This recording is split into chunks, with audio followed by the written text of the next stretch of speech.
All right. Good afternoon, everyone. I have 4 o'clock, and so we're going to go ahead and get started. In case you didn't notice when you registered, this has been moved to a meeting. Ms. Manning had asked that we move this to a meeting so that you are able to engage a little more in this session. So you will be able to put things in the chat. You will not have to worry about there will not be a Q&A. You can just put it right into the chat. But with that being said, you will, have the option of unmuting yourself, but please, if you will, stay muted throughout the presentation, and then we'll allow you to unmute during the question portion of this meeting. So with that, welcome to the primary session number 3. I can't believe we're already halfway and we'll be on the downhill side. So anyway, really exciting stuff this time, talking about data collection and then how that data will help drive decisions based on functional behavior and other kinds of behavior. So I do want to, again, point out this is a meeting, not a webinar. So make sure that you stay muted, if you would, please. I will go ahead and post those Jamboards again so that you can use those if you'd like, just so you can also see that periodically and go back to those. And then, of course, when the session recordings are available, I will send a follow-up email with materials and the recording for your, so that you can go back and watch and share it with your teams. And then I do want to point out, we've had some email addresses that keep getting kicked back when either Jennifer's trying to send your certificates of attendance or when I'm trying to send out follow-up emails. So please make sure when you register that your email is correct. And then, of course, your certificate of attendance will be coming. But if you are in a group setting, please make sure you email me, and I need everyone's first name, last name, and email addresses. And again, make sure that those are correct. I've had a couple of those that were not correct either. And then I have no way of knowing what the correct email is. So those Jamboards are there. I'm going to go ahead and post those in the chat one more time. And with that, I'm going to turn it straight over to Christine so that she can get going. So again, thank you so much for being here today. Hi, everyone. Thank you for being here. We're going to talk about data today and data collection. As you guys know, I'm a behavior analyst and we collect a lot of data. One of the favorite in-service trainings that I was given when I worked for our state board of education was something called assessment to achievement. And we learned how to collect data on different things and then look at that data to guide our decision-making process. And it was a lot of fun as a school to go through and have schools collecting data and making goals to meet, or changing their instruction or changing what they were doing to meet those goals. And so it's not only a matter of collecting data and how we do that, which is harder than it seems like it should be, and also using that data to drive our interventions or our discussion in some way with the kids so that they can make their goals. So today we're going to talk about the importance of keeping data. We're going to talk about how to define a behavior, because as I work in many schools across Utah and Wyoming, sometimes the actual definition of the behavior is problematic. In addition, sometimes the contextual variables or what's happening in the setting or the classroom doesn't necessarily jive with the behavior we're taking data on. And so it may look like behavior is worse or better, for that matter, for a student. We also want to make sure that we collect accurate data, and we're going to talk about frequency and duration pretty quickly because they're pretty simple to use. And then we're also going to talk about ABC data, which stands for antecedent behavior consequence data. We're going to spend most of our time there. I like to have instances of behavior measured by direct observation.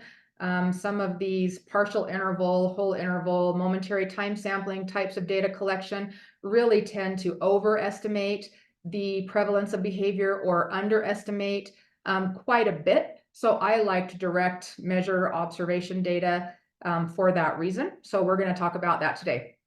On Thursday, I go over different data collection tools with that secondary group.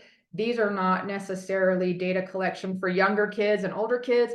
These are data collection for all students, but I'm going to cover different aspects of data collection on Thursday. So if you're interested in continuing on with what we're talking about today and just going a little deeper, then go ahead and sign up for Thursday's webinar, and I will give different information then. In addition to that, at the very end, we talk about our antecedent behavior consequence data. We're going to talk about how to collect that and how to find antecedents and find consequences so that we can start thinking about appropriate interventions. Next week, we're going to build on that. And so next week, we're going to really look at function of behavior and how to put replacement behaviors in place for students that match the function. So, and we'll also do a little bit of case study work next week. So I'm excited. So we've been building up to this for 3 sessions almost, and so it'll be fun to do some application together. So objective 1, we're going to talk about the importance of keeping data. Data is important. If we don't have data, we don't really know what's happening, right? And I've worked with a lot of teachers that are furiously taking notes at the end of the day, and I'll walk in and say, "What you doing?" And they'll say, "Oh, I'm recording data from today." And that isn't reliable data, right? We are not reliable reporters. If we're not taking data in the moment, it kind of isn't even real data. We are subjected to our feelings and emotions, our thoughts, our fatigue, right? Our frustrations from the day. So we have to take data in the moment, and we have to make sure that our data is clear and we're observing behaviors that can be measured, and we're measuring appropriately. So we have to have data to determine if our interventions are successful. If I'm a math teacher and everybody gets, and I don't give the post test for the chapter, how do I know if my kids have met the goal of, everybody making sure that we're 85 or 90% accurate in learning that content, right? So if I give an assessment and I say, oh, everybody got 90 or higher percent on the math quiz, then I can go on to that next chapter, or I can look at that data and say, gosh, everybody missed number 5. I'm going to go back and reteach that and make sure that they understand that concept. So data determines whether our interventions are successful, whether they're academic interventions or behavioral or social interventions, right? We need to have data to determine, is what we're doing working? Data is also important so that we can see the baseline, meaning that first time you collect data before an intervention is implemented, versus intervention, where that intervention and those different things are being implemented so that you can see, is good behavior getting better? Is problem behavior decreasing? And so it's really important that we have that data to show if what we're doing is working. And then it also allows us to determine if the interventions or what we're doing requires any kind of change or modification, right? And so if we don't have that baseline to say, gosh, he was talking out 53 times a day, and now he's talking out 10, then that's kind of important that we have that. I was working with a student recently who used to elope the classroom 7 times a day for about 10 to 15 minutes each time. So that baseline data at minimum was 70 minutes every day that they were out of class, right? And the student had one behavior in the month of January where they were out of class and they actually ran out of the school building. And even though that was a higher magnitude of elopement, which is serious, I'm not discounting that, but instead of having 70 minutes out of class every day, the whole month of January, they had one instance of eloping the whole month rather than 7, every single day. And so behavior is getting better, but the team was so upset by the magnitude of the elopement behavior and that he had left the building that they were, and things had gone well for so long that they were saying, we've got to address this. This is a big deal. And yes, it is. But when I said, let's look at December's data and November's data, they were like, oh yeah, it used to happen several times every single day, right? And so although he had one instance, that magnitude was bigger, so we could look at the data surrounding what happened that day so we could put interventions in place so that doesn't happen again. So data is very, very important, and we're going to talk more about what good data is and how to collect that. So good data is taken in real time. That means as it happens. This can be done in so many ways. When I was a teacher, sometimes I was taking data with a tally mark on my whiteboard. I've talked to teachers who have a paper clip or a button or something in one pocket and they move it to the other pocket. That didn't work for me. For a lot of people, that may work. I had teachers that wore like a strip of masking tape on their arm and they would do a tally or take notes on that masking tape so that they could collect data that way. If we're not taking data as the behavior is happening, then we tend to subjectively change that data based on other factors that are happening in our environment. We are not reliable reporters. I worked for a school up in Ogden, Utah, and they had a student, I think he was in 3rd grade, and the staff just said he is out of class like all day long. And so I went in and I conducted an observation. I spent all day there. He did leave the classroom. He did stand at the door a lot. I compiled my data. I asked the teachers at the end of the day, is this a typical day for him? Or was this kind of an anomaly? And they all said, no, this was a typical day for him. So I allowed the teachers to tally the minutes that he was out of class. And out of a 6.5-hour school day, he was out of class a total of 19 minutes and 27 seconds. I'm not saying he was participating in class. I'm not saying he wasn't standing at the door. My operational definition for leaving the classroom was when he crossed that threshold from the doorway to the hallway, right? And so he was not participating in the lessons, but he also was not out of class. And so how we can make sure that we're taking accurate data so that we know if our interventions are working and so that we really know how often is he out of class? How much time is this child missing? And this child had special education services. So we have a number of service minutes that have to be delivered in a certain environment. And so we want to make sure that we're giving accurate disclosures of that behavior. So when it's taken in real time, it tends to be more objective. You see or hear that something's happening and you mark it down rather than subjective. And then it also needs to be clear and concise. We're going to talk about that a little bit more. So when we talk about the criteria for a talk out, a lot of people have different measurements or different ideas of what a talk out is. When I was a teacher, there were times that I was providing instruction where I wanted the kids to just throw out their answers or their ideas, and I was writing them on the board. That to me is not a talk out. So we need to make sure that we have a very clear definition of exactly what that behavior looks like and sounds like. So I was doing collecting IOA data with a behavior analyst that worked in a school setting, and that is inter-observer agreement data, which means that we were both collecting data on the same student with the same behavior at the same time with the same data collection sheet.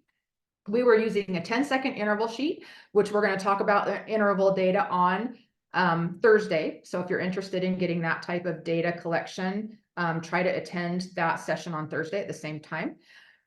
So we sat down. She told me that the definition of talking out was anything that the child was doing that he didn't raise his hand and get permission for. So we were in, I think it was a 2nd grade classroom. We started our observation at the same time. Well, the teacher was running centers. And so the teacher was sitting at one center, and I think there were 3 or 4 other centers in addition to the one that the teacher was running. Well, the child that we were observing was talking about things that were on task. And they had a center where they could collaborate and they were supposed to share and help each other with the activity. She counted those as talkouts.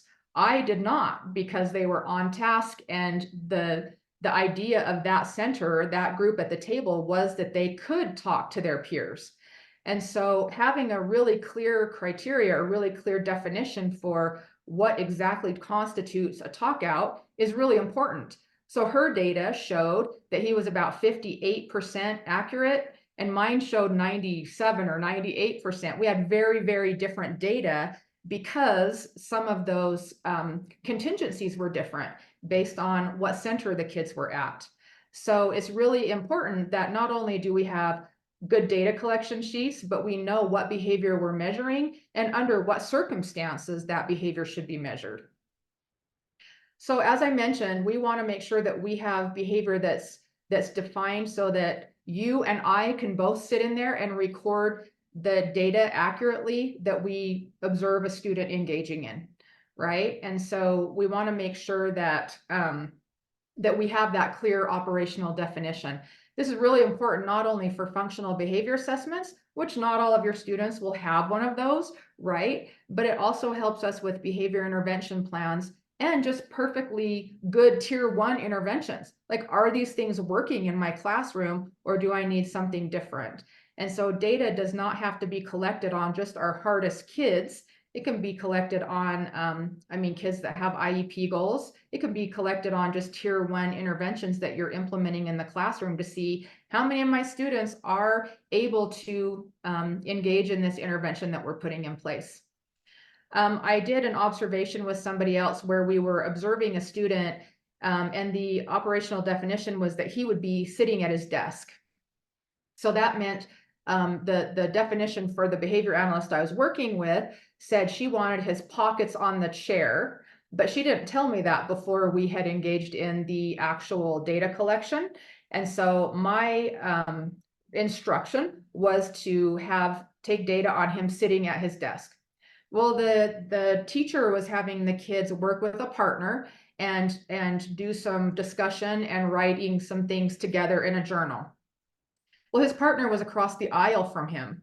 And so he was kneeling on his seat and kind of leaning over. So there again, the definition of the behavior, I got very different data from the person that was collecting data with me. The child was on task. The child was in his seat, in his area, even though he was kneeling on his seat and leaning over. That was appropriate for the activity. And so her data showed that he was out of his seat most of the observation period. And my data showed that he was in his seat or at his desk most of the observation period. But you can see how if she were to hand that report in to somebody who was collecting data for their school, it would show that this child was out of his seat most of that observational period of time.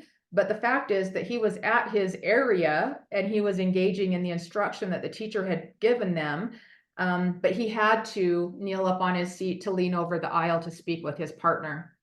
So we really want to make sure that we're clearly defining what that data is and that we're saying, is this appropriate data that was collected during this period of time? And if not, then it's not good data, right? And so if you're asked to collect data on talkouts and you go in to collect the data on this kiddo, but the class is engaging in that free discussion and kind of calling out ideas and answers, then that's not a good time to measure a talkout in that situation. And so making sure that the data accurately reflects what the child is doing and accurately reflects what's happening in that classroom at that time. We're going to talk about this a lot more next week, but I just want to kind of set the table for you guys. Measuring behavior also helps us with determining why a behavior is happening. We all engage in behavior every single day. It happens for a reason. And there are functions of that behavior. We're going to talk about that a lot more next week. We're going to kind of start that this week and then carry through next week. It also helps us determine what a replacement behavior might be. So if a student is trying to get attention, we can teach them to get attention in an appropriate way versus an inappropriate way. And that will be part of those interventions that we put in place for those kids. All right, objective 2 is how to define a behavior. So this is kind of building on what we just talked about. When we measure behavior, we want to make sure that our operational definition is clear, concise, and complete, right? It's observable and measurable, meaning I can see that it's happening and I can measure it. I can take data on it. I can see that it's happening this many times or for this duration of time. We also want to make sure that anybody that is taking data can see that, hey, this is what it looks like if the child is engaging in kicking behavior, and this is what it looks like when they're not, right? And you're probably thinking like, well, yeah, that makes sense. But I can't tell you how many times I will go into a school and review data and I say, well, is a kick, is that making contact with a person? Is that kicking the trash can out of the way, out of the room? Is it every time the leg hits a person or an object that's a kick? Or is it 2 feet together? Is that 2 kicks, right? It gets complicated. And so we really want to make sure that we have good definitions of what that behavior is so that we can collect good data on there. I oftentimes run into, and I'm also guilty of, saying, well, this kid was frustrated, or this child has autism. We don't want to put those labels on a student. We want to say what we see and what we hear. Can you see anxiety? Maybe, and maybe not. Maybe the child is pacing. Maybe the child is biting their nails. I can see and measure pacing. I can see and measure biting their nails. I can't see and measure anxiety. And maybe they don't have anxiety. I have a lot of teachers that will say, oh, this kid does that because they're depressed. And then the kid will say, I'm not depressed. I just am tired because I don't sleep at night. Well, there you have it, right? We're putting a label on a behavior that we can't measure and we don't even know if it's accurate. So thinking about hitting, thinking about how many things hitting can mean. Is that meaning hitting with an open hand, more of a slap, or a closed hand, or a backhand? Is it more of a tap, right? Really measuring and accurately reporting what a student is doing. Are they hitting other people? Are they hitting themselves? Are they taking a pen or a pencil and hitting the desk? I have teachers that count that as hitting. I don't think that's hitting at all. I have teachers that count that as aggression to an object. I don't think that's aggression to an object at all. So that would be tapping a pencil on the desk. That's what that behavior is, right? And so really making sure that we are accurately defining what that student is doing. And that can include the magnitude. This would be tapping on the desk. If they were doing this on the desk, is that aggression to a pen? I would say no. I would say that is tapping on the desk or hard tapping on a desk. So I think we just need to make sure that we are aware that sometimes data is reflected in a way that does not report what the student is actually engaged in. I have seen countless reports of aggression to objects, and it's like, well, when he walks out of the room when he's mad, he kicks the trash can. Okay, well then let's call that kicking the trash can once on his way out of the room, right? That's more of an accurate description of that behavior than aggression to objects. It makes that child look a totally different light when you say he kicks the trash can once on his way out of the room versus he has an aggression to objects, right? So behavior should be observable, meaning we can see it, and objective, meaning that we are talking about only what we can directly observe. So kicking the desk, I can see it, I can measure it, but not anxiety about the assignment. Making sure it's clear and concise, giving examples and non-examples. So if I come in and I'm seeing a behavior and I'm taking data with another person and we say staying in your desk or staying in your seat, and the child is staying in their seat, but they're kneeling, then that would probably be something that is more importantly, we want to measure, is this kid staying in their area? Are they on task versus are their pockets touching their seat? Because there's activities where that might not be appropriate, but they're still engaged in the correct behavior. And then complete, just giving a descriptive example of what that behavior is and maybe other behaviors of interest. So if it's, just like I gave the example of the aggression to an object versus kicking the trash can on the way out the door, one time per day, it makes a difference between, some of those behaviors so that we can really look at what the child is doing so that we can put interventions in place to help. And then measurable. So we need to make sure that we have the ability to measure that behavior. So once we have a good definition of behavior, we want to see that we can measure that appropriately. And we're going to talk about frequency, duration, and ABC data today. And then on Thursday, we'll talk about some other forms of data collection. I always tell staff that I work with, just write down what you see and hear, not what you think, right? So I hear things like, oh, when they stay at dad's house, dad doesn't give them their medication, and so they're ornery, or they can't focus. Okay, but what do you see the child doing or hear them doing that we can measure? Because making an excuse that they're at dad's house is fine, and maybe dad does forget the medication, but if we don't have any real data to back that up, then we're just putting excuses on a child's behavior of something that we think is a reason why. And a lot of times I'll say to the kid, like, did you take your pill today? They're like, yeah. Like, okay, well then that's not even accurate, right? So we can say all the things that we want to say, but we want to measure what we can see and hear the child doing. So try to stay away from terminology like defiant, depressed. They have anxiety, they're angry, they're overwhelmed, they're throwing a tantrum or they're throwing a fit, they're frustrated, they're non-compliant. Those of you guys who know me know that that's like my least favorite word in the world. What is non-compliant anyway? They're not doing what you tell them to do. Maybe we need to look at what we're calling non-compliant and see if we can help them engage in behaviors that are more compliant.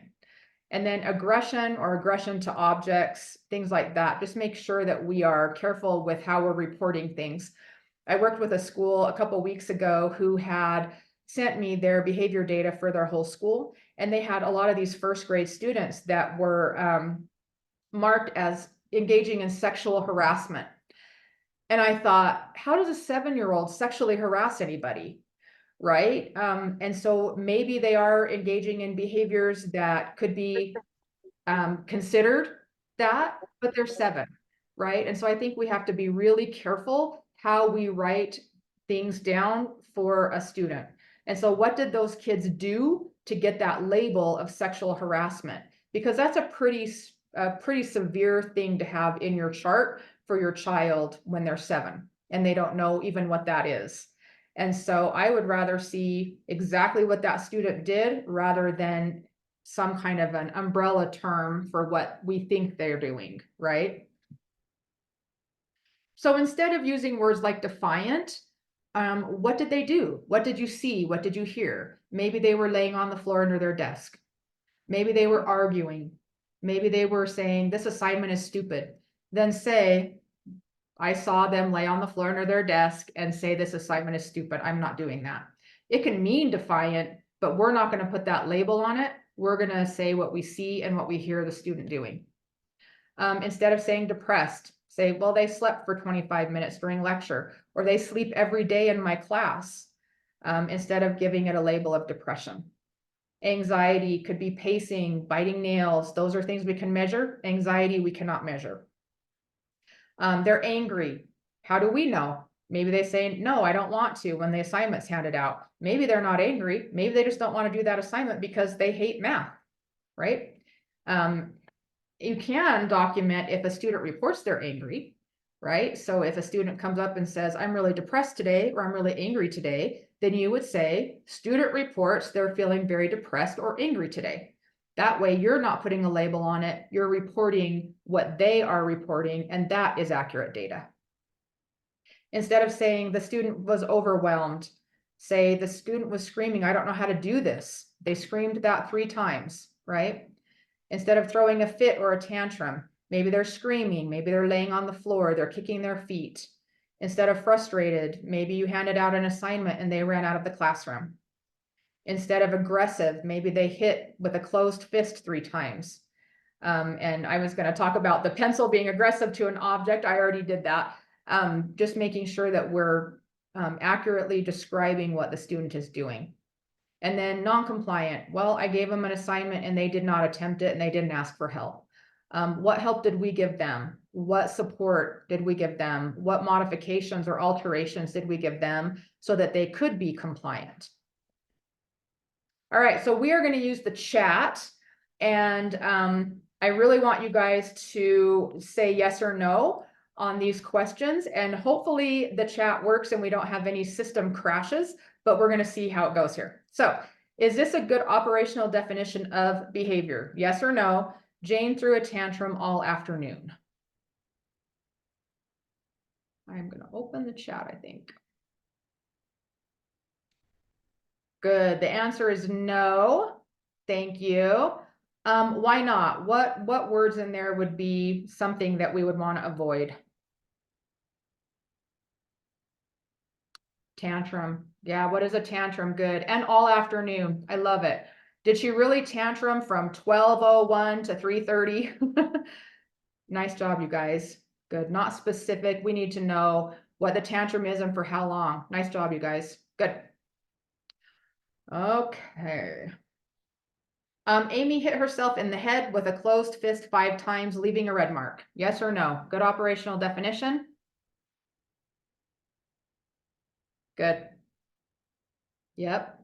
And don't get too crazy on this. Sometimes I see behavior analysts where they do such a specific operational definition that it really freaks people out. It just needs to be enough that you can measure it. Can you measure and observe Amy hitting herself in the head? If it was an open fist or a closed fist, maybe she does both and you say an opened or closed fist.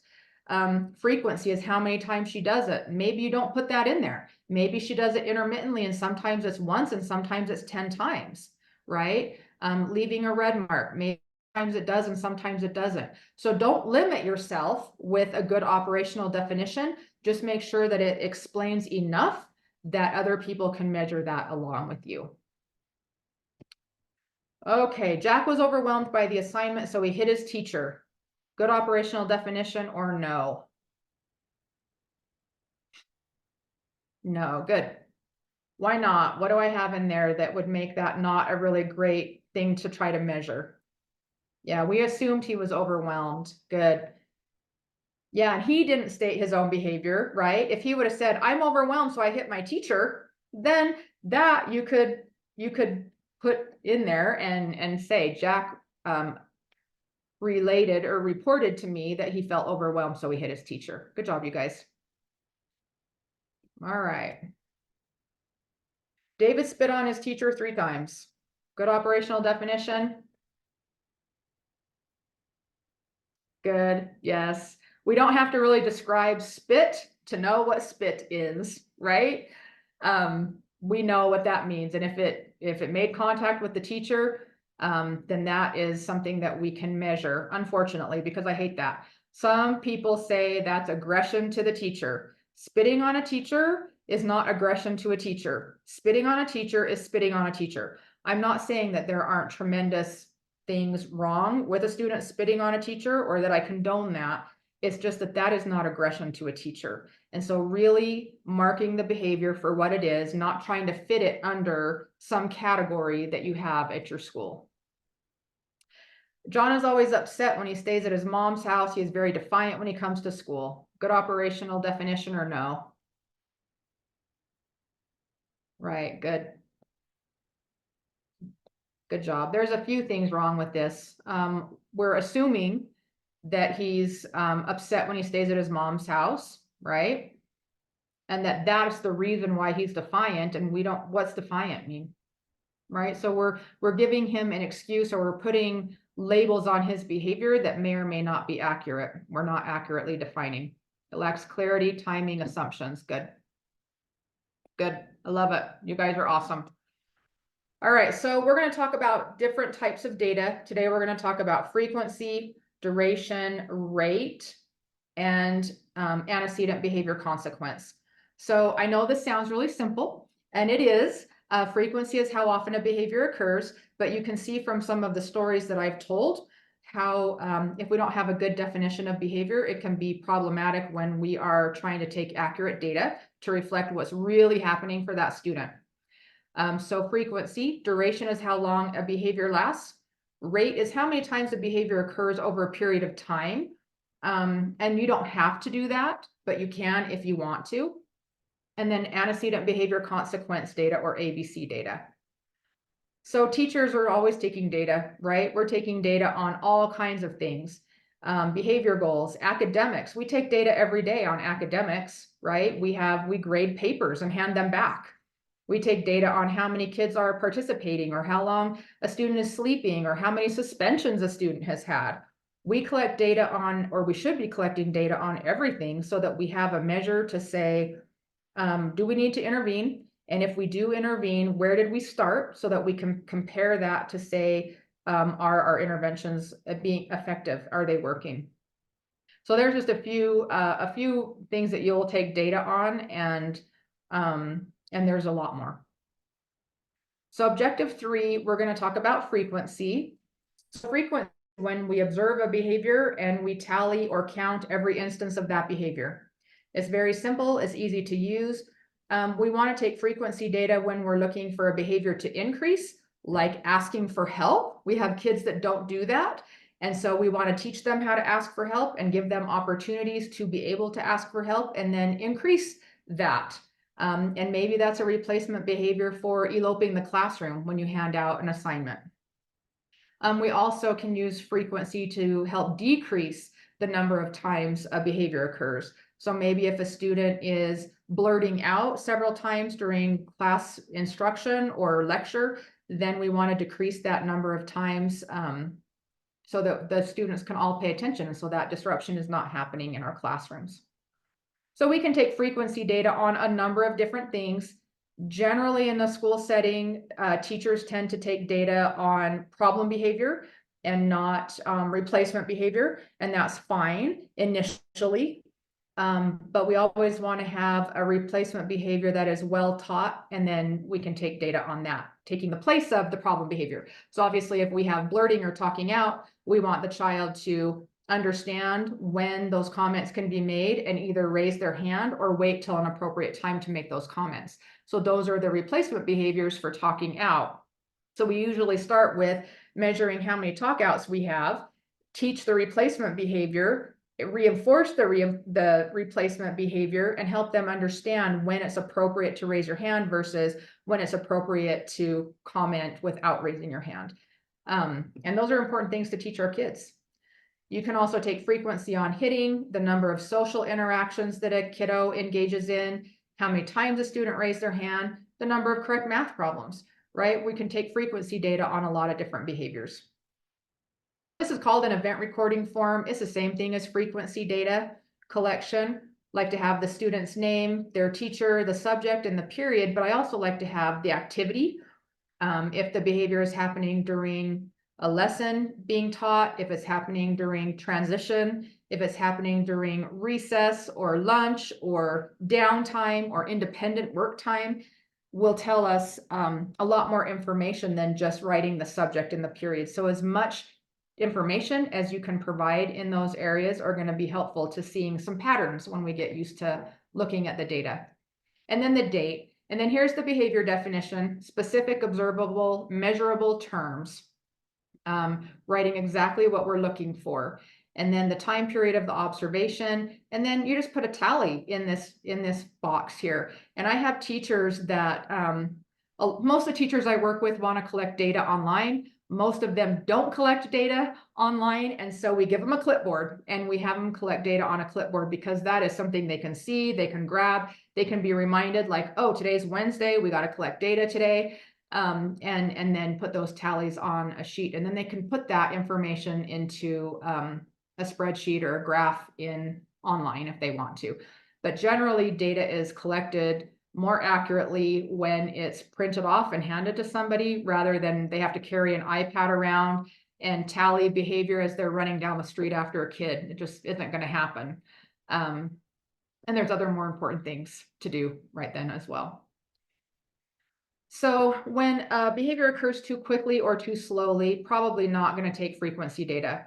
I was doing an observation and I walked in on a student that was being aggressive, and the behavior person was standing there tallying how many times he hit and how many times he kicked. And once you got up to 40 or 50, I just thought you'd probably want to take duration data instead.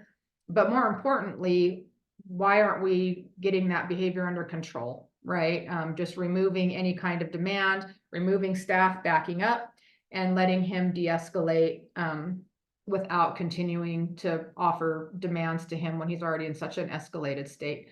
So when we have behavior that's happening at a high rate, you may not find it the best measure to take frequency data. If observations are unequal in length, but it's the same behavior, so if you're measuring talkouts and sometimes your observations are 5 or 6 minutes and sometimes they're 20 minutes, then you want to make sure that you're converting that data so that it reflects an accurate number of talkouts within a certain period of time. It's not appropriate when behaviors don't have a clear beginning or end, right? And I'm going to give you guys an example. I had somebody that was taking data last week on screaming behavior. So first of all, screaming is kind of a magnitude thing, right? And so this kid would be like, ah, child screaming? And then you go, but that's not screaming. And so they were like, I don't know whether to count that or not. And I said, and then every time he took a breath, it would be another instance of screaming. And so there was so many problems with that operational definition for one thing. And then there were problems with it was disrupting the classroom, but it was more annoying. It wasn't a scream, but every time you take a breath, it's another scream, even though it didn't meet the description of screaming. And so it just didn't work. There were too many problems with that. And so we had to look at, and her behavior specialist and her LEA gave her the data collection sheet and asked her to collect data on this, but it wasn't working. And so if something's not working, go back to your teacher or go back to the drawing board and say, what kind of data collection tool do we need? What kind of things do we need to do to shape up that operational definition so that we can get accurate data based on the behaviors that we're observing. And then we need to make sure that we compare that data to kids in the same setting, right? So if I'm going to go in and I'm going to observe talkouts, but the teacher is asking for everybody to throw out their ideas and doing, some ideas on the board, then every time our kid makes a comment, it's not a talkout. What if he makes a comment that's not on task? Well, that wouldn't be a talkout. That would probably be an off-task comment, right? And so how do we distinguish between all of those things? If the other kids in the room are all out of their seat, or there's 5 kids out of their seat and the teacher is saying, okay, everybody, I need you guys to sit down. Is it fair if there's a whole bunch of kids that are off task and out of their seat, if we're just nailing this one kid to the wall because they're out of their seat? Getting back to that seat and everything else will be important, but we need to make sure that our kids aren't being unfairly held to a higher standard because we're collecting data on them. So we need to make sure that we are logical and reasonable when we're seeing what the environment is and what the other kids are doing compared to what our kid is doing. All right, so frequency and rate. Frequency is the number of behaviors divided by the time. So an example is if you had 4 talkouts in 20 minutes, you would put a 4 as the numerator and 20 as the denominator. For those of you that hate math, I'm sorry to do that to you, especially after school. But that would be about 1 talkout every 5 minutes, right? And so why is rate important? I'm going to show you. Here are some observation data. Monday, there were 5 instances of talking out. Tuesday, there was the same number of instances of talking out. Well, Monday's observations was 50 minutes in length, and Tuesday's observation was 5 minutes in length. So although there were 5 instances of talking out, in 50 minutes, that might be appropriate, maybe, depending on the activity for that child. I would probably say, well, that's really not a big deal because it's once every 10 minutes. I think that might be kind of normal for most kids, right? But Tuesday's observation being 5 minutes in length, that kiddo is talking out at least once a minute. And so the rate is important so that we don't miscommunicate the level of behavior that we're seeing. So sometimes data might look like behavior is happening more or less frequently depending on the length of that observation, just like we showed you in that last slide. And so calculating the rate alleviates that. It really shows us a good measure of how often that behavior is happening. And then frequency data can also be converted into per minute, per hour, per week, per month. So it just depends on what we're measuring. Like this kiddo I talked about earlier, we were measuring how many times he was eloping the classroom per day, but then he didn't do it anytime during the day. He did it once during the month of January. He was at school every single day. So we just converted that data to look different so that we were reflecting what was actually happening. This we're not going to do together because I think frequency is relatively easy when you have a good operational definition. However, I left these in the slides so that you guys could pull them up on your own time and watch them and learn about how to collect frequency data if you would like to. Okay, we're going to talk about duration. Duration is how long a behavior lasts, right? And so there are times that I use my timer or my stopwatch on my phone so that I can get accurate data. There are times I don't have my phone with me, and so I'll just look up at the classroom clock and I'll say, okay, it's 10:12, and I write and I put a 12 on my hand so I don't forget. And then I'll take duration data on about how long this child engaged in the behavior. So I might stop the behavior might stop at 10:15. I don't have all the exact seconds in there, so I'll say approximately 3 minutes was the duration of time the child engaged in that behavior, because I don't have exactly. So duration data is good for kids that have or behaviors that don't have a clear beginning or end. Good for behaviors that are task oriented or continuous, like how long a kiddo is on task, or how long a kiddo is engaged in the project with their group. And then for discrete behaviors that occur at high rates. So going back to that tapping the pencil on the desk, you're not going to sit there and tally every single time the kid is tapping that pencil. And this is not aggression to a pen, but they may do this for 30 seconds. Is that necessary data to collect? Well, if it's disturbing other people in the class, yes. If it happens frequently that they engage in that behavior over and over again, and that duration builds up and it's constantly disrupting the classroom, then yeah, that's a behavior that we want to take data on and we want to intervene on so that the classroom environment is happy and a good learning environment for everybody. And no one's annoyed by that tapping pencil, because you guys know how that is.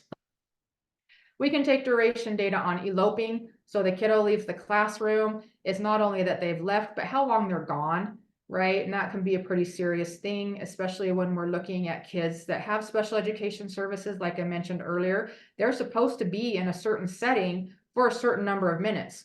So if they're leaving and they're going down and hanging out in the sped room, or they're going down and hanging out somewhere else, those minutes aren't balanced with what is written in their IEP. And then eloping the classroom is leaving with permission, and so that's another issue that needs to be taken care of. Duration, how long the kid is interacting with a peer. I feel like the last 2 or 3 years, more than ever before, we have so many kids that don't interact with each other. And I don't know if that's a result of technology and other things, that kids have other means of communication these days, but we have kind of missed the boat on helping our kids interact in the moment with their peers. And so you might be working with a kid that is new to your class and he doesn't have any friends. And so you go out to recess and help them have friends and have appropriate interactions outside so that they can make those friends. So you could take duration data. Gosh, they interacted with peers 5 out of 15 minutes during recess. That's awesome. How can we build on that and make it more, if that's appropriate and if that child wants that intervention? There's some other ideas of behaviors that you can take duration data on. So what would happen if we counted frequency instead of duration? So let's look at Johnny. He had 8 instances of screaming behavior on Tuesday and 8 on Wednesday. Well, that seems like it's the same, right? He had the same number of instances of screaming on both days. But wait, his length of screaming on Tuesday was far less than his length of screaming, or his duration of screaming, on Wednesday. So on Tuesday, he had 8 instances, but they were 15 seconds each. And so that's about 2 minutes for the day, right? But on Wednesday, his average length of screaming, or duration of screaming behavior, was 84 seconds each. So that's about 11 minutes and 20 seconds. So even though the frequency was 8, the duration was different, and that's a pretty big discrepancy between 2 minutes versus 11 minutes, right? Here's an example of a duration form. I didn't share out these data collection forms because I figure you guys already have them at your schools. If you don't, I'm happy to share. I've got several examples I'm happy to share. I just didn't want to convolute if you were already using a certain data collection papers. So student's name, the behavior you're looking at. I would also have the date, and I don't, sometimes I don't write time begin and time end. Sometimes it's not necessary, and sometimes it is. If you have screaming behavior that happens and they take a breath and they stop for a minute and then they start screaming again, you probably you might want to take that as duration and frequency data, right? So you can see, like, gosh, they stopped for 30 seconds, but then they started again. And really, with any of this data, you're going to want to look at why they're screaming. Why did they stop for 30 seconds? Why did they start again? And that's what your ABC data is going to help with. So the advantage advantages of duration are so that you can tell how long a behavior occurs. It can be calculated into a percentage. So the student eloped 15 minutes in a 30-minute observation. That's about 50% of the time. So you take 15, the number of minutes of the behavior, as the numerator, 30 minutes is the denominator. You divide that. 15 divided by 30 is 0.5, times it by 100 is 50% of the time. That's the long way to convert it, but hopefully you can use that formula if you do need to convert it. It also works for high rate behaviors that are difficult to count. So here's an example of out of seat during independent work.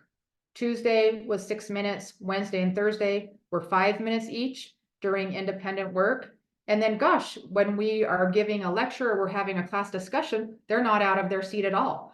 Well, that's data. That's data that we can start looking at. What are we asking him to do for his independent work? Why is he out of his seat? Does he not have the supplies he needs? We can put interventions in place for that. Is it that he doesn't understand the assignment? We can put interventions in place for that. Is it that they're bored or they don't like to write? We can put different interventions in place for that, right? So that data is a discrepancy, right? Why is he out of his seat more when we're giving independent work than they are when we're giving a lecture or discussion? So here's what that might look like with different lengths of observation time. Tuesday was 6 minutes out of 30. So it's about 20% of the time. Wednesday was 5 out of 5 minutes. That's the whole time, right? Or 100%. And then Thursday was about 50%. So even this is data. I would say, gosh, what assignment did we give on Wednesday that he sat in his seat the whole time and didn't get out of his work? What was the child doing on Tuesday? What did we ask them to do? Maybe Tuesday was writing an essay, and maybe Wednesday was a math assessment or a math worksheet, and they're better at math than they are at writing. That gives us data that we can use to say, this is what interventions could be implemented to help this child be more successful in doing their independent work or completing independent work. Here again is a practice for you guys if you want to do that on your own time. So after we collect data, and this is probably the biggest thing secondary to having an operational definition, after we have data, we have to look at it and we have to make decisions based on that. If we're just taking data on how many times a kid blurts out every day and we're getting frustrated with that, that's fine, but that data should drive our decision making. That data should drive our interventions. That data should be looked at and reviewed to see where and when and how we can help this kid, right? And so we want to look at patterns of data. And I see patterns all the time. Hey, this only happens when we're in math. This only happens in fourth period because it's right before lunch and maybe this kid doesn't have breakfast. Like there are patterns in that data and we can start to hypothesize why a child might be engaging in the behavior and what we can do to help them, right? It can be a certain subject. It can be a certain time of day. It can be certain staff. I just had a conversation where a 6th grade girl needs to probably be moved to a different teacher. The staff does not like her and they butt heads all day long. And now this little girl has started running from not only the classroom, but the school. And so we see that data with all the other staff. She's fine. She's not perfect, but she's not eloping. This one staff, she's trying to escape from all the time. We can work with the staff and put interventions in place to help them manage that relationship a little bit better. Sometimes the intervention is we just need somebody different for her because this is just not working out. It might be the type of work we're asking them to do. It might be during transition times or downtime or recess or lunch. Where are those patterns taking place? What's happening? And what do we need to teach, right? So we're looking at that and we say, does this child have a skill deficit? Do they know what to do? Do they know how to do it? Are they able to do what we're asking them to do? Going back to previous presentations that we've done together. And then what do I need to do to support them? Is this a tier 1 intervention when I can just intervene a little bit and give a little bit more support to prompt them that when it's time to line up, we have 1 more minute to lining up so they have more time to clean off their desk? What are some simple, basic, logical strategies that this child needs to be supported a little bit more to engage in the appropriate behavior? All right, my favorite part is the ABC data, because your duration and your frequency definitely are part of the equation, and we definitely want to increase good behavior and decrease problem behavior. But ABC data really tells us why a behavior is happening or the function of a certain behavior. So it also helps us understand antecedents and consequences. Antecedents are things that happen before the behavior that could cause a behavior, and then consequences happen after the behavior that may that are caused from that behavior happening. So an antecedent is events prior to the behavior that may set the occasion for behavior. So common antecedents in school. I'm tired, I'm hungry, I just got a text from my boyfriend that broke up with me. I can't do this work, it's too hard. The teacher was talking too fast, right? There's all kinds of different antecedents that can happen that can cause or set the occasion for a problem behavior to happen. And sometimes you may see it and you'll be able to observe it and write that down. And sometimes you may not be able to see it because it's a private event or something that happened at home or in the hallway that you're not aware of. Behavior we talked about, that's something that you can see and hear and objectively take data on, measure.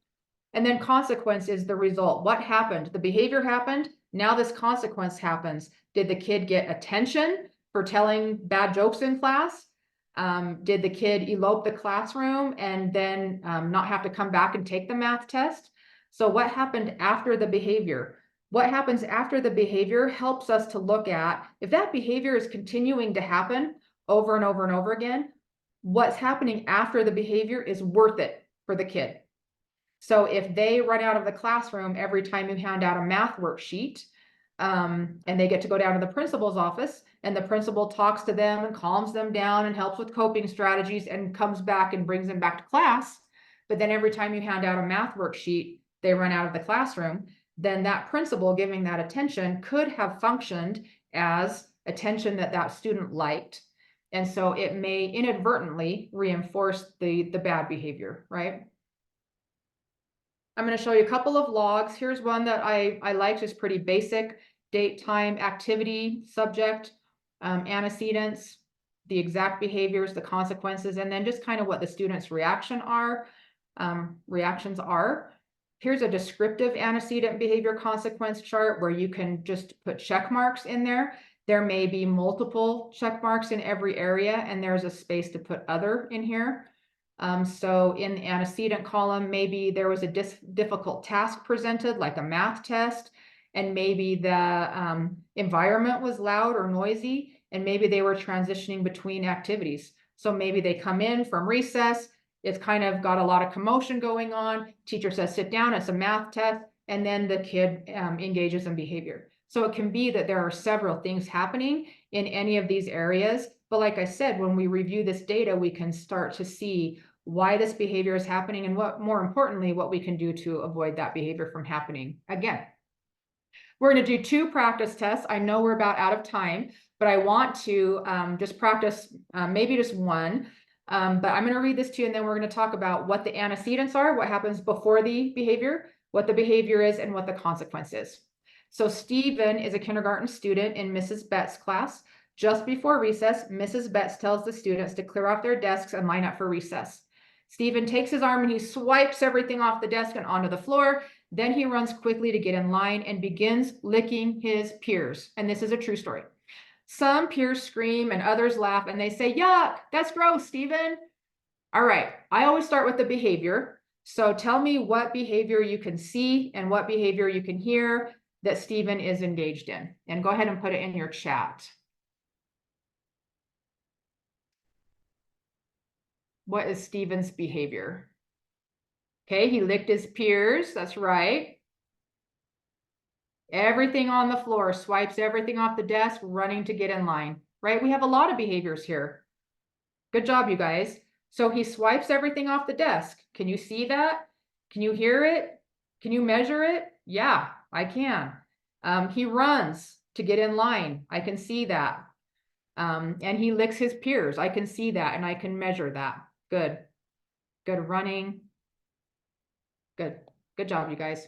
All right, here's a little bit harder. What is the antecedent or antecedents? So what happens right before Stephen's behavior that may set that occasion for that behavior to occur? A little bit harder.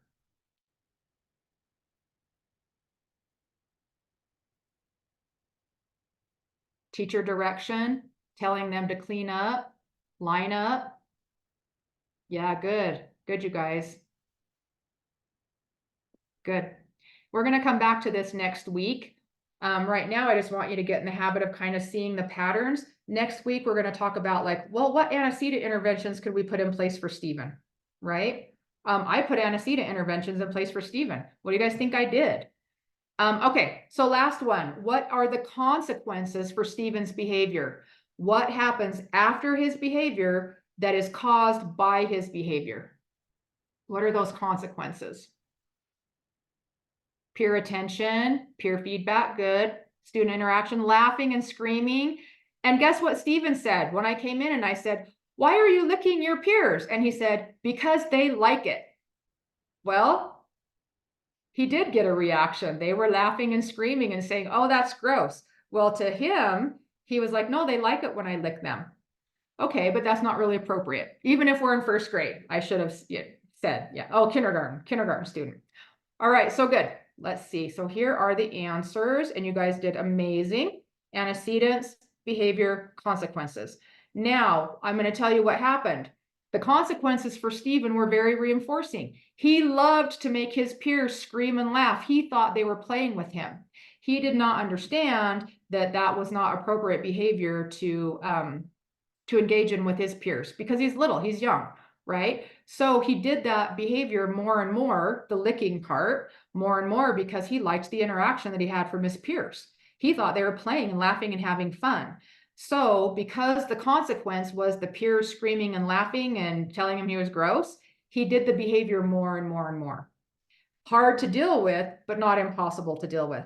So we did some things on the consequence side, but we also did some interventions on the antecedent side, which we'll talk about more next week. All right, I'm going to let you guys read this on your own because you will get this presentation. So there's a question here, and then there are the answers on the next slide. But I want you to understand one more thing today, and then we're going to be done. The antecedent interventions prevent behavior. That's the most important thing. We don't want behavior to happen. Whether you're a teacher or a behavior specialist or a resource teacher or a specials teacher, we don't want to deal with negative behavior because of all of the ramifications of that, right? It disrupts the classroom. The kids don't want to play with that kid anymore. It just causes a whole bunch of problems. So we want to look at things based on the antecedents. And so we can go back to the antecedents for Stephen. The antecedents are telling the kids to clear off their desks and line up.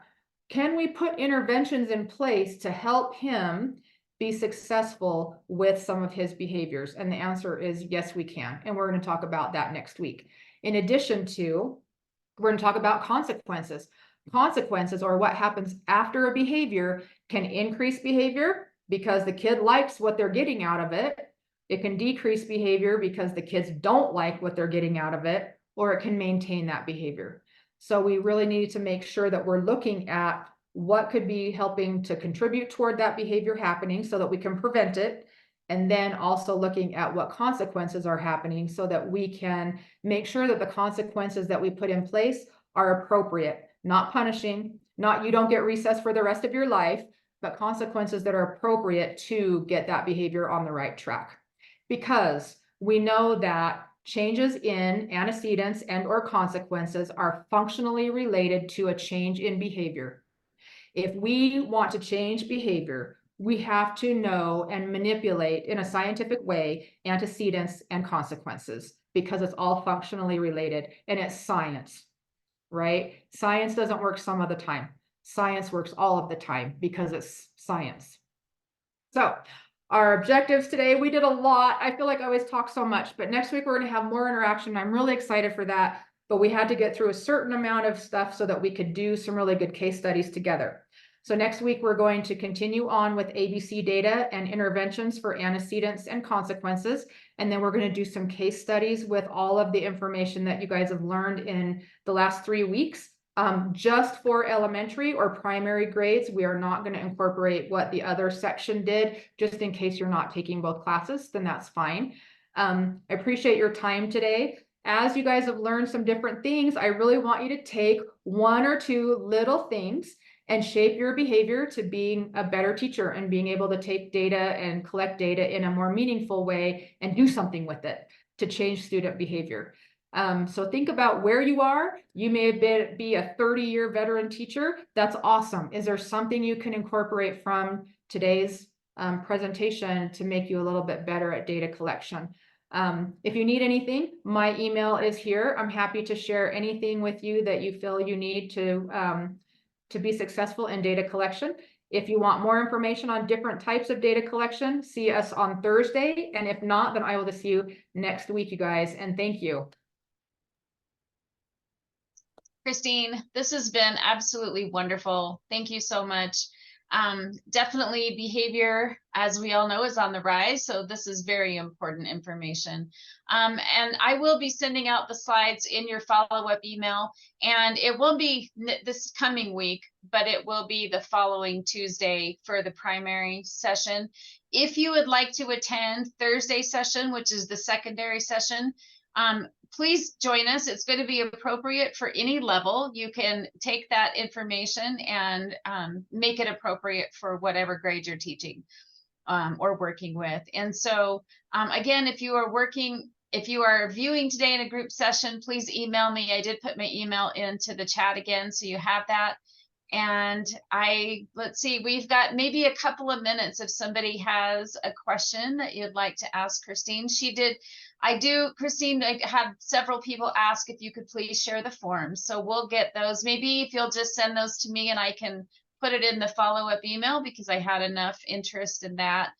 Okay. And then I did have someone ask if there was maybe a form that collected the different information like frequency, duration, or if they're all separate.